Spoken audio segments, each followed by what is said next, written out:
good morning. We're going to go ahead and start week 11, more about prepositions. Lesson 41, what we're on. Gives you a list of prepositions right here. Memorize them? Yeah, try. It'd be great if you could. The biggest thing is just to be as familiar with them as you can so that you can recognize them anywhere.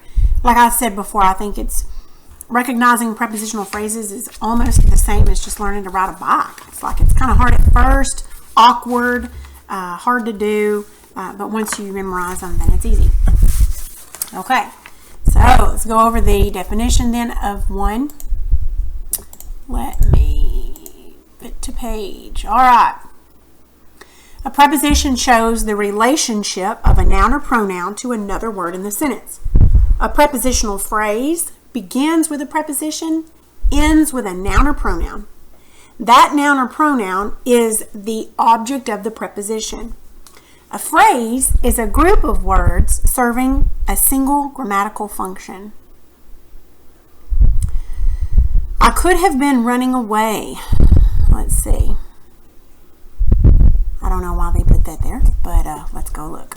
So right here, speed of sound, ring of fire, bridge over troubled water. These are titles of something. I don't know what they are, but it's just showing you that of is a preposition. Of sound is the prepositional phrase. Then sound would be the object of the preposition. Same thing with of fire. Over troubled water. Of your life. Of silence. Prepositional phrases. All right, let's look right here. Now, prepositional phrases that act as adjectives are also called adjective phrases. Now, sometimes they call these adjectival phrases, but it's a prepositional phrase that answers those questions that an adjective answers. Remember what we talked about adjectives and what questions they answer. I think it answers which one, what kind, how many, whose, those types of things. I can't remember the exact questions. I don't have them in front of me. But anyway, so a prepositional phrase itself can answer those questions. The boy with the freckles was whistling. So with the freckles is a prepositional phrase. Let me get my pen going here. Yeah, we're going to do red today. Not orange, red. So the boy with the freckles, this would be a prepositional phrase. It's kind of a thick pen mark, isn't it? We're going to go down just a hair bit right there. All right, so with would be your preposition. With the freckles is the whole phrase. Freckles then would be your OP.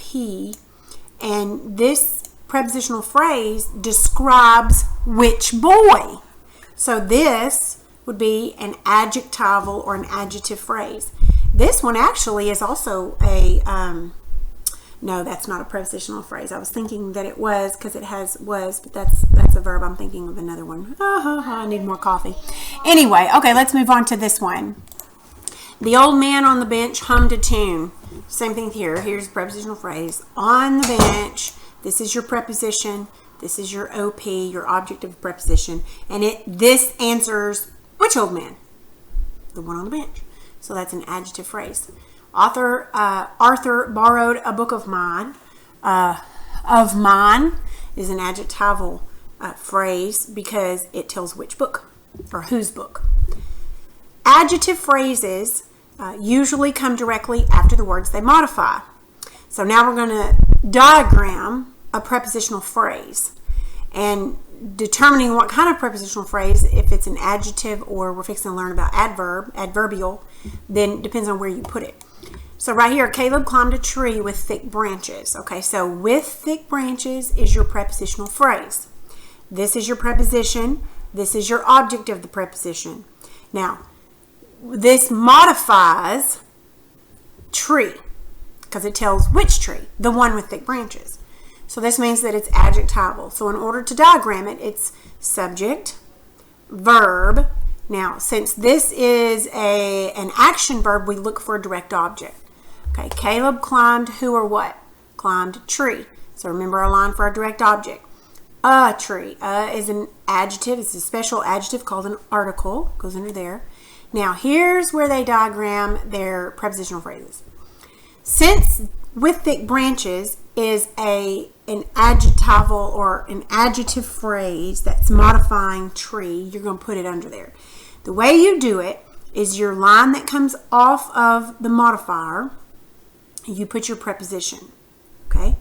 Then you put a line out here for other words, and then thick is an adjective. It's an adjective that describes the object of the preposition. So many things to understand. Okay, so let's try this one. Sometimes it might be easier if we try it ourselves. Okay, so the children in the house were sleeping. Okay, so always find your prepositional phrases first. Look for them first, because you know your subject's not going to be in there, your verb's not going to be in there. You get those out of the way, and then you can look at everything else. So in the house, okay, so this is our preposition. This is our OP. Okay, so children, let's see, were sleeping is our verb, right? Who or what were sleeping? Subject. All right. Now, what kind of verb is this? It's action. There's nothing else left in the sentence, no direct object, anything like that. So we can just go ahead and label our subject and our verb. So we'll put were sleeping. Make sure you're filling yours out as well. The more practice you can get on diagramming, the better. Okay, and then our subject goes over here. Okay, now let's diagram everything else. The is an article, and it's modifying children. All right, now this we're ready for our adjectival phrase, our adjective phrase, which is our prepositional phrase. So we're going to put our preposition underneath the word it modifies. Remember I told you that what a preposition does up here? Let's see. It shows the relationship of a noun or pronoun to another word. Okay. Well, in this sentence, it's showing the relationship between children and the house. They were in. That's why it's preposition. All right.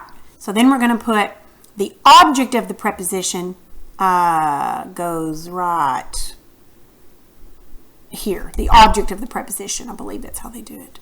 With thick branches. Yeah. Okay. So your preposition goes here. I haven't diagrammed a lot of these before, so I'm kind of learning with you. And then your OP goes here.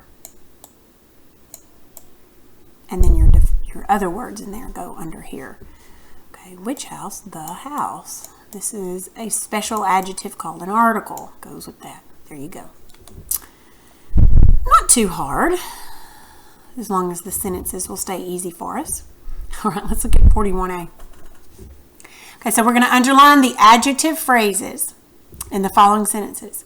Then we're going to draw an arrow from each phrase to the word it modifies. First one's done. So of England is your prepositional phrase, and it's modifying ruler. Ask yourself those adjective questions. You know, which one, how many, whose, and whatever else it is. I don't remember all the questions. And then find the answer to that and draw a line to it. All right, so let's do this one. So she started some of our most popular fashions. Okay. Of our most popular fashions. Now, you might be saying, because I remember when I first started prepositions, I was like, how do you know where it ends? How come it didn't end here or here? Remember, it has to end with a noun or a pronoun. Okay, there's no pronouns. Well, there is one there, but it would be more than that because fashions is the object of the preposition. This modifies.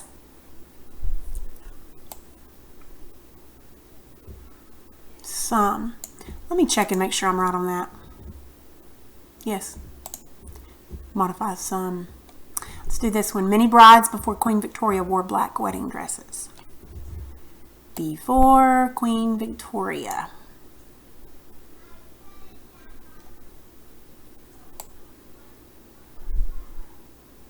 Okay, get that?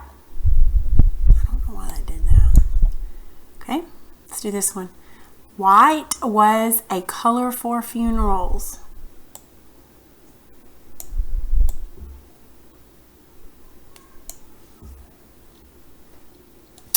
But Queen Victoria wanted to wear a wedding dress with beautiful white lace.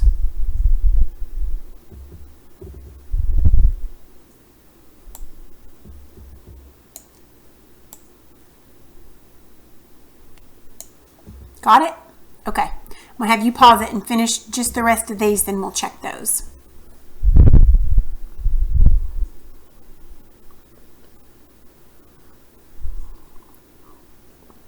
Okay, did you finish? Let me get the answers up here for you. Okay. See if you can check those.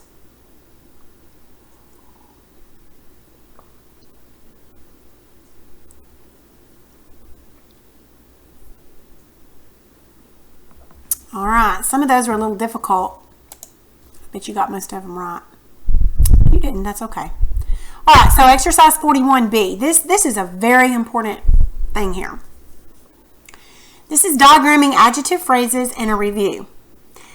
This page, it would be like wonderful if you like made a copy of it and like cut this part out and kept it, because this is really important.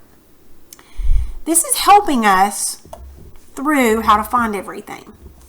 First, find the subject and the predicate and diagram them first. Okay, what's the verb? Find the verb, and then who or what, whatever the verb is. Okay, just what I've been telling you the whole time. Do the subject and the predicate first. Second, ask yourself, is the verb an action verb? If so, then look for a direct object. This is what you ask. Who or what? And then receives the action of the verb, whatever the action is. Who or what eats, who or what sings, whatever it is. That's what you say. If there is a direct object, because there won't always be, check for an indirect object. Remember, to whom or for whom. Remember that? And it comes between the verb and the direct object. Remember, there may be no direct object or indirect object, but you can't have an indirect object without a direct object. If there's an indirect object, it will always come between the verb and the direct object. Okay? This is very important. Okay? Once you do that, you say right here, starting back with the verb, ask yourself, is it a state of being? If it's not an action verb, you say, well, is it a state of being verb? If it is a state of being verb, look for a predicate nominative or predicate adjective. Is there a word after the verb that renames or describes the subject? Once you found all that, and of course, number 2 and number 3 depend on which kind of verb it is. Once you do that, it says find all your prepositional phrases. Now, I say find your prepositional phrases even before you do your subject and predicate. You can do whichever, but that's the way I do. I've been trained to where when I look at a sentence, I can it's like those prepositional phrases almost always, not every time, they pop out at me. I just see them. And it helps me to kind of get those out of the way because I know my subject, I know my verb's not going to be in there. They're telling you to find this other stuff first, then find your prepositional phrases, which you can do that. So find your prepositional phrases and ask yourself, whom or what do they describe? The prepositional phrases.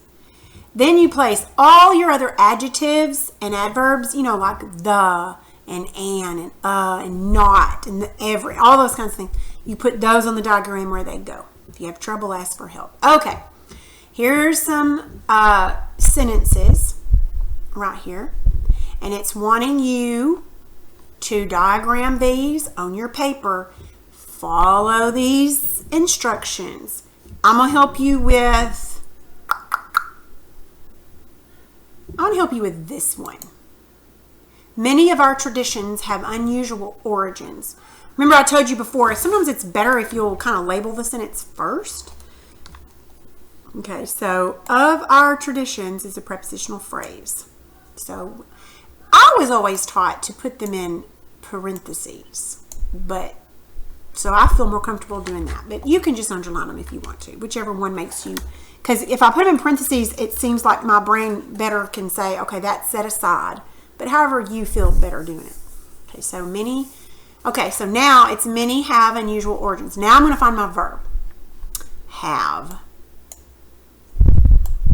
Who or what have? Many. Many of our traditions. So this prepositional phrase is going to describe many. It goes with many. have unusual origins. Okay, now this, what kind of verb is this? This is action. Let me make sure I'm right.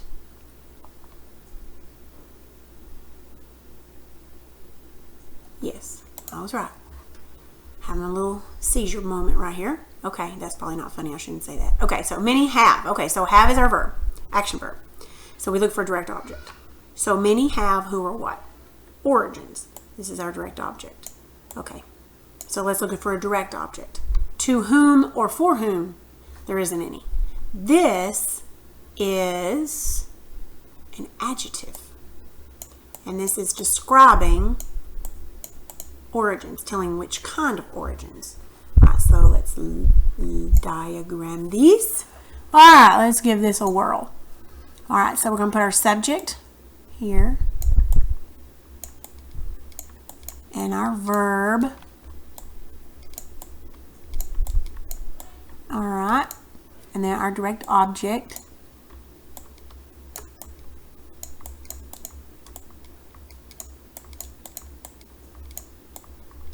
Okay, this adjective modifies origin, so I'm going to go ahead and put that there.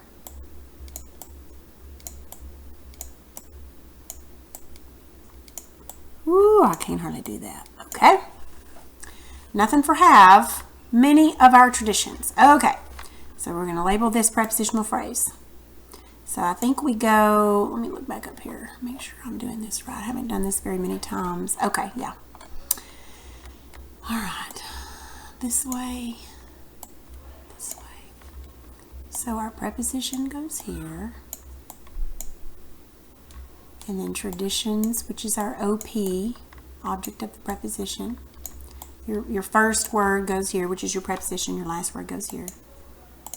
Okay, but now we need to put our.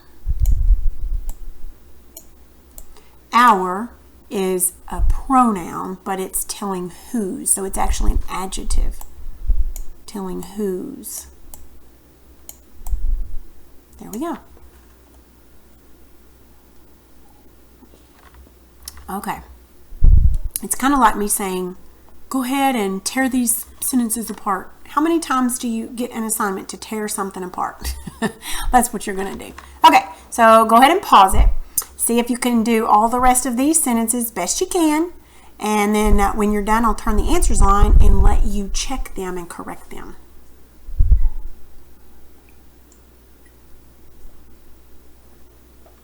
All right, are we ready? Let me see. All right, so go ahead and check these.